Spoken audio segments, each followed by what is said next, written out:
Look, there are a few bands I suspect I might like, but I don't know for sure. And it's not for a lack of familiarity with their music. That's not the problem. And it's not because of any lingering personal issues or anything. It's just because they're silly. And what makes it even more hilarious for me is that nobody else seems to notice that there's something completely bonkers going on. Everyone pretends that what they're hearing is not only completely normal, but also counts as, in some cases, really great music. There are a few bands that fit into this category for me, but by far the one that I find the most silly is the Bee Gees. Let me read something for you. From AllMusic, quote, Saturday Night Fever is virtually indispensable as a Bee Gees album, not just for the presence of an array of songs that were hits in their own right, and which became the de facto soundtrack to a half-decade of pop culture history, but because it offered the Gibb brothers as composers, as well as artists. From The Guardian, quote, the Bee Gees had an innate understanding of disco's complex emotional dynamic, the undertow of melancholy lurking beneath the dance floor utopia. From Rolling Stone, quote, Saturday Night Fever is the high watermark of the disco movement, and the Bee Gees' Stayin' Alive is the high watermark of Saturday Night Fever.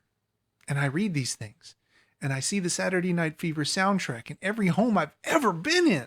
And I see that even Alice Cooper has stated that it might be the best album of the 70s. And in my head, I'm thinking, they might as well be talking about Alvin and the Chipmunks. Do you not hear it? Does it bother nobody that they all sing as if they're trying to force an insect out of their collective noses? Look, this music might be as great as everyone says, but all I'm hearing is... How is that not silly? But okay. I'll take your word for it. The Bee Gees are perfectly normal singers. So the next logical question is, well, what other vocal affects can people get away with and still sound as if they're legitimately singing? Look at me.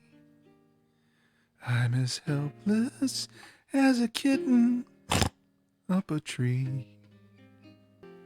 Tall and tan and young and lovely, the girl from Ipanema goes walking, and when she passes, each one she passes goes. Ooh.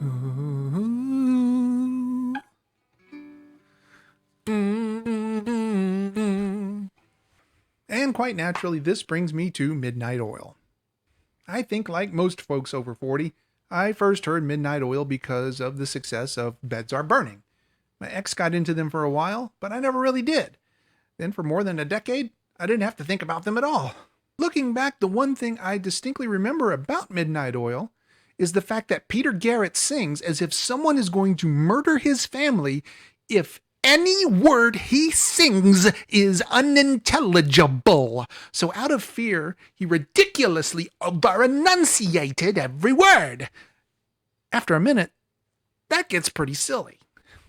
But a few years back, Brooks started telling me about how much he was digging Midnight Oil.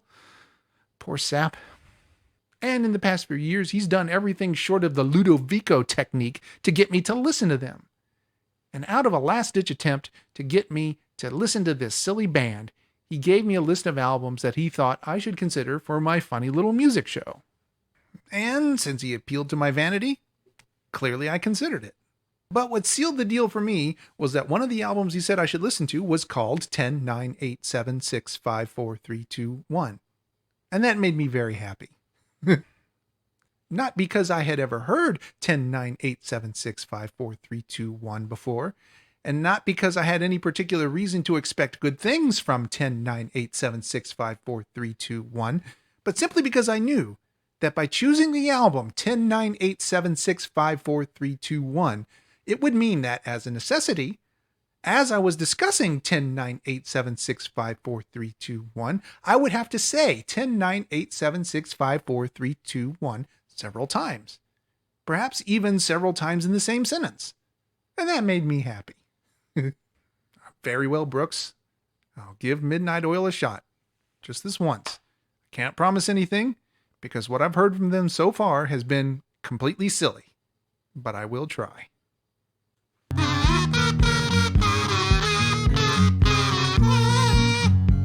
I don't know what I was so worried about. There's honestly nothing at all unusual about Peter Garrett's voice. Honestly, though, the thing I hear most in 10, 9, 8, 7, 6, 5, 4, 3, 2, 1 is 80s technology. FM synths, 808 and 909 drum sounds, Roland JC amps. Between that and the completely normal vocal delivery, I don't see much that's all that remarkable about this album so far. Okay, enough of that. 10-9-8-7-6-5-4-3-2-1 does have a couple of moments where interesting things happen in time or with turns of phrase. But mostly I just hear new wave, new wave, new wave, blah, blah. I can almost see the drummer in the video standing in front of a single snare drum, looking down and doing the 80s drummer, new wave snare drum drummer dance.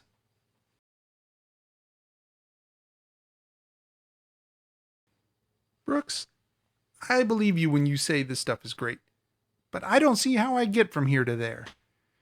Maybe a week in 1980s Australia New Wave DX land will change things for me. But it's going to take some hard work to get there.